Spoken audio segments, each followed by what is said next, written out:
Halo teman-teman, selamat datang di videonya Diera Natania. Hari ini kita mau ngomongin tanaman yang disukai sama kayaknya semua orang Indonesia nggak sih?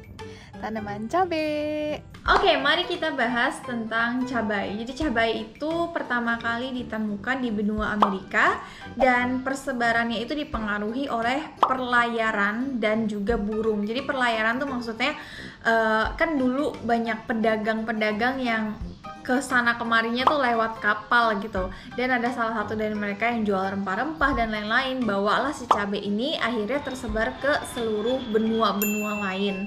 Terus yang kedua itu persebaran lewat burung. Maksudnya adalah burung ini makan cabai di benua Amerika, lalu karena perutnya si burung ini tuh nggak bisa mencerna biji, jadi bijinya itu keluar begitu aja di dataran lain gitu. Jadi burung kan bisa terbang jauh banget ya, ada yang bisa menyeberangi lautan bahkan. Nah, ketika dia ke tempat baru, dia push gitu, nah bijinya keluar di situ dan akhirnya bertumbuh. Terjadilah persebaran itu. Salah satunya juga tersebarlah ke Indonesia.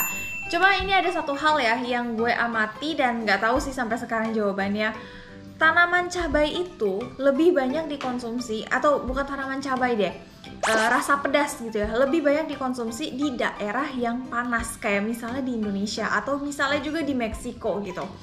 Suka banget nih makanan pedas. Dan daerah-daerah yang istilahnya ada 4 musim dan lebih di utara atau selatan gitu ya, di daerah yang lebih dingin, itu malah nggak terlalu suka makan cabai. Kayak misalnya di Jepang, oke lah, Korea masih makan cabai, tapi cabenya tuh nggak sepedas kita punya, ya kan? Nah itu sampai sekarang gue masih nggak tahu tuh kenapa. Kalau misalnya ada teman-teman yang tahu, tolong tulis ya jawabannya di bawah. Lalu cabai ini juga punya keluarga nih. Nama keluarganya adalah Solanaceae, atau lebih gampang disebut dengan terong-terongan. Dan satu keluarga ini tuh punya member yang mungkin kalian belum tahu sampai sekarang. Itu ada tomat, ada kentang, ada paprika, lalu ada juga ya cabai itu sendiri gitu ya. Jadi tanaman-tanaman ini tuh istilahnya masih satu keluarga, kerabat dekat banget ya. Jadi cara berkecambahnya masih sama, terus cara perawatannya juga mirip-mirip. Jenis-jenis penyakit yang kena pun itu mirip-mirip dalam satu keluarga ini gitu. Jadi ini penting untuk diketahui ya kalau misalnya kita mau menanam cabai. Kemudian jenis-jenis cabai di dunia kan ada banyak banget nih. Kalau di Indonesia mungkin yang terkenal kayak ada cabai rawit atau cabai setan gitu. Akhir-akhir ini kan kayak ngehits banget tuh cabai setan. Terus ada juga cabai merah besar yang cuma diambil warnanya aja. Biasanya dipakai orang Korea juga untuk bikin kimchi. Tapi di dunia ini tuh ada cabai yang jauh lebih pedas daripada cabai kita, yaitu mungkin udah tahu juga namanya adalah Carolina Reaper. Jadi Carolina Reaper ini 22 kali lebih pedas daripada cabai rawit yang ada di Indonesia yang kita tahu, dan ini udah sempat masuk juga ke Guinness Record. Nah tapi sebenarnya itu adalah nomor 3 guys. Nah nomor 2 nya nih yang lebih pedas dari si Carolina Reaper ini ada lagi, namanya adalah Dragon's Breath. Gila, namanya aja udah nafas naga gitu, sepedas apa coba. Dan ini uniknya adalah saking pedasnya ini dikembangkan bukan untuk dikonsumsi biasa ya oleh masyarakat, tapi untuk anestesi, jadi untuk medical tujuannya. Terus di atas itu ada lagi yang namanya Pepper X, dan saking pedasnya si Pepper X ini 31 kali lebih pedas daripada cabai rawit coy. Jadi ini tidak boleh dikonsumsi guys ya. Kalau dikonsumsi istilahnya lu bisa kena apa ya, dampak kesehatan yang buruk. Jadi sebenarnya waktu gue baca, gue research ini, gue agak bingung sih kenapa dikembangkan kalau nggak boleh dikonsumsi gitu ya. Oke, tapi ya itu adalah informasi-informasi mengenai cabai yang ada di dunia. Sekarang kita mau bahas tentang keuntungan menanam cabai. Sebenarnya untung banget sih, apalagi kalau di Indonesia kita kan suka banget ya makan cabai. Kayak kemana-mana tuh harus ada sambal, makan apapun harus ada saus sambal, saus cabai gitu. Jadi demand untuk cabai di Indonesia tuh sebenarnya setinggi itu. Nah kalau kita tanam cabai nih, pertama kita tuh udah nggak perlu lagi khawatir dengan harga cabai yang naik. Anggaplah misalnya teman-teman nih udah punya keluarga atau mungkin anak dari ya orang tua kalian gitu. Terus kita makan cabai itu berapa sih sehari? Paling banyak mungkin 10 kali ya satu hari. Jadi tanam aja pohon cabai beberapa, itu kita tinggal petik aja. kita nggak perlu repot-repot beli keluar lagi. Apalagi kalau misalnya harga cabai naik gitu, kita udah nggak perlu khawatir lagi. Dan kalau misalnya teman-teman punya restoran pun tanam cabai misalnya kayak 10 pohon, ya udah mungkin kebutuhan cabai kalian untuk restoran itu akan terpenuhi. Dan yang lebih good newsnya lagi, misalnya kita tanam cabai nih, kita udah biasa, kita udah tahu, oh udah bisa nih gue tanam cabai, ya udah banyakin aja tuh tanam cabainya. Ntar kalau udah panen tinggal dijual, dapat profit, super profitable. Dan keuntungan berikutnya ini gue paling suka sih, karena termasuk low maintenance. Karena kalau misalnya tanam tanaman lain, kayak misalnya nih gue sekarang lagi tanam semangka dan melon, itu lumayan harus diperhatikan setiap hari daun-daunnya apakah ada hama atau enggak. Terus kita juga harus membantu penyerbukan. Kalau misalnya udah ada bunga betina dan jantan yang merekah, kita harus bantu penyerbukan. Tapi kalau tanaman cabai, jujur aja ya, ini tanaman bandel banget. Lu kayak tanam di tanah, di pot gitu ya, ditaruh gitu aja, kena hujan, kena apa, dia bisa sehat aja gitu loh. Ya emang sih nggak 100% bisa dijamin dia selalu sehat, tapi dibanding tanaman lain dia tuh lebih bandel gitu. Perawatannya lebih rendah, jadi otomatis waktu dan uang kita berikan untuk tanaman cabai ini tuh lebih rendah juga. Jadi termasuk low cost dan high return juga. Ini kayak ngomongin investasi ya jadinya. Soalnya tanaman cabai itu panennya lumayan banyak guys. Nah sekarang kita mau stop dulu ngobrolnya, kita mau coba tanam cabai. Dan sebenarnya gue udah tanam sih, jadi gue pengen kasih lihat aja ke kalian step-stepnya. Literally yang kalian perluin bener-bener kayak cuma botol bekas, terus benih cabai, gunting, dan air aja. Nah ini botolnya mau gue gunting aja. Jadi ini mau gue pakai untuk tempat semainya. Sebenarnya kalau misal mau lebih rapih lagi, kalian bisa beli aja sih pot yang paling kecil, atau kalau mau tanamnya banyak kayak gue pakai cell tray. Cuma kalau misalnya mau bikinnya cuma dikit aja, cuma 1, 2, 3 pohon doang, ya udah pakai botol kayak gini malah lebih gampang gitu, nggak buang-buang duit juga. Nah ini yang paling penting, bagian bawahnya harus dibolongin sekitar 3 atau 4 lubang kali ya, biar airnya tuh keluar. Kalau airnya nggak bisa keluar, takutnya dia malah jamuran. Nah ini langsung aja kita isi dengan media tanam tanpa dikasih pupuk apa-apa. Media udah siap, kita mau semai. Nah ini gue benihnya pakai dari cap panah merah. Jadi gue ada pakai 2 jenis benih ya di sini. Ada yang cap panah merah, ada sebagian juga dari Green Lab Indonesia. Jujur dua-duanya bagus, perkecambahannya bagus, sampai saat ini pertumbuhannya juga bagus. Jadi dua-duanya recommended kalau menurut gue. Ini gue semainya cabai rawit, benihnya banyak banget. Kita mau kasih sekitar 3-4 benih ya. Kita lubangin dulu 1, 2, 3, 4. Nah kenapa kita tanamnya 4 benih? Karena benih itu nggak 100% pasti bisa berhasil. Kadang-kadang ada benih yang nggak berkecambah sama sekali. Jadi seandainya dia nggak berkecambah dan kita udah spend time banyak gitu ya buat semai ini, kan sayang. Jadi mendingan kita tanamnya beberapa, dan nanti kalau udah berkecambah, misalnya berkecambah 2 atau 3 atau mungkin semuanya, kita bisa pilih 1 yang paling sehat, dan sisanya yang lain boleh kita pindahin ke pot lain atau ya udah dibuang aja. Benihnya udah ada di dalam. Ini tadi udah gue tutup yang sebelah sini. Ini tutupnya lumayan penting ya, jadi harus benar-benar 100% ketutup, tapi jangan ditekan-tekan supaya dia masih bisa bernafas.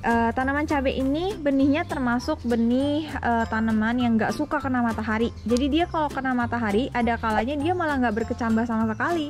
Jadi mendingan ditutup banget pakai tanah dan taruh di tempat yang lumayan adem. Tapi sebelum ditaruh di tempat yang adem, ini mau gue kasih air lagi. Gue mau pastiin airnya keluar dari bawah. Jadi gue taruh di tempat yang kering dulu, terus ini mau gue siram.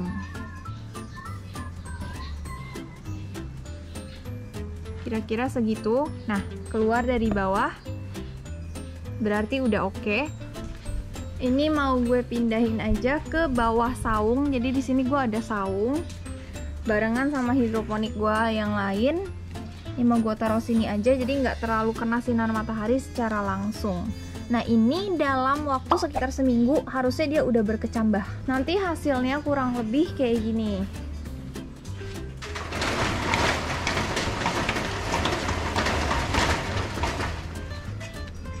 Nah ini cabai rawit, benihnya sama persis sama yang tadi gua semai.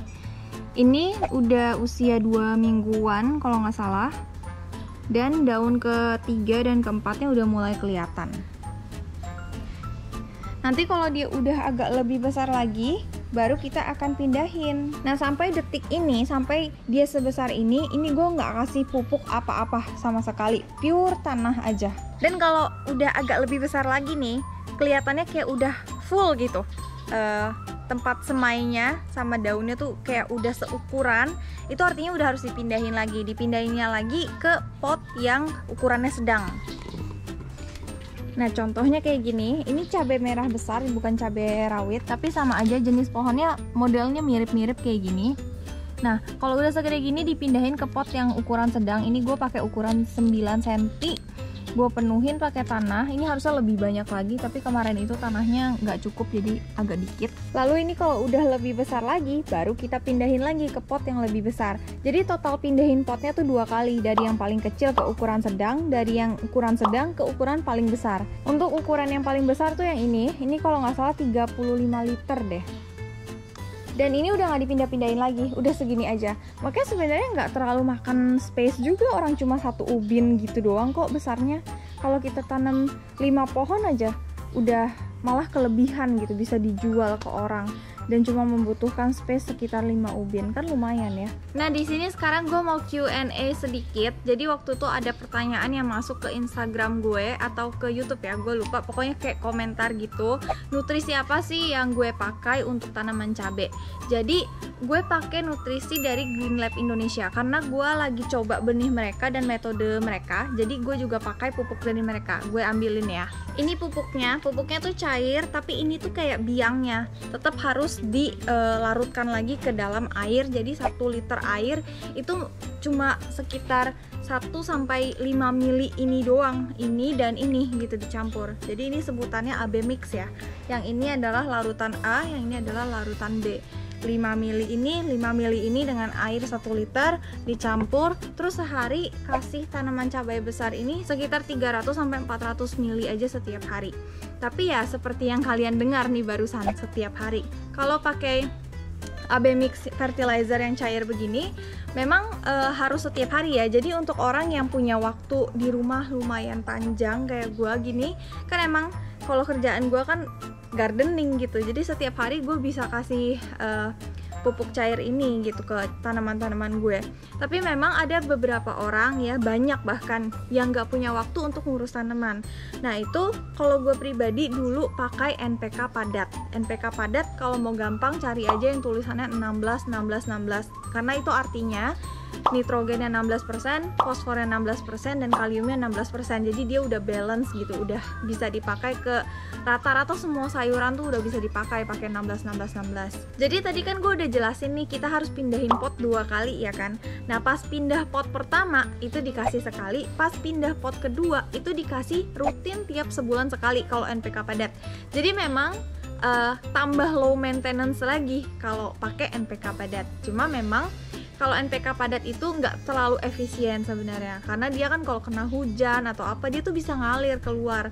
Dan waktu kita kasih, dia tuh nutrisinya jadi terlalu high gitu, terlalu konsentrasinya terlalu tinggi, dan lama-lama dia akan turun, jadi nggak stabil konsentrasinya. Nah tapi kalau pakai AB mix yang cair kayak gini dikasih setiap hari, bener-bener ngasihnya tuh sesuai dengan ukuran yang diperlukan setiap hari. Jadi lebih efisien dan otomatis pohonnya akan lebih segar, lebih sehat, bunganya lebih banyak, buahnya juga lebih banyak gitu. Jadi ya terserah kalian, ini cocok-cocoknya kalian aja. Kalau punya banyak waktu ya pakai AB mix yang cair, kalau nggak punya banyak waktu ya mau nggak mau pakai NPK padat, seperti itu.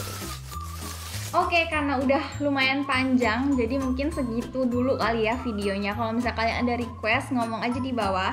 Tapi sebelum kita udahin, gue mau tutup dengan fun fact. Tadi di awal banget gue udah bilang persebaran tanaman cabai itu disebabkan oleh 2 kan, pelayaran dan burung gitu. Nah, kalian kepikiran gak sih kok burung makan cabai emang nggak pedes gitu.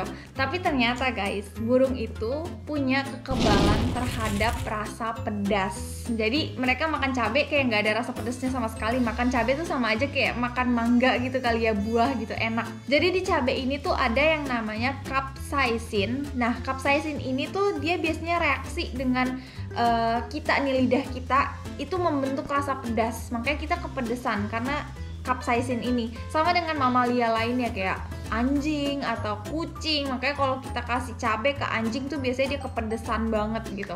Nah, tapi kalau burung tuh nggak punya reaksi ini, dia nggak bereaksi dengan capsaicin, jadi tidak bisa mengecap rasa pedas seperti itu. Lucu ya? Oke, thank you banget udah dengerin sampai akhir dan sampai jumpa di video berikutnya. Bye bye.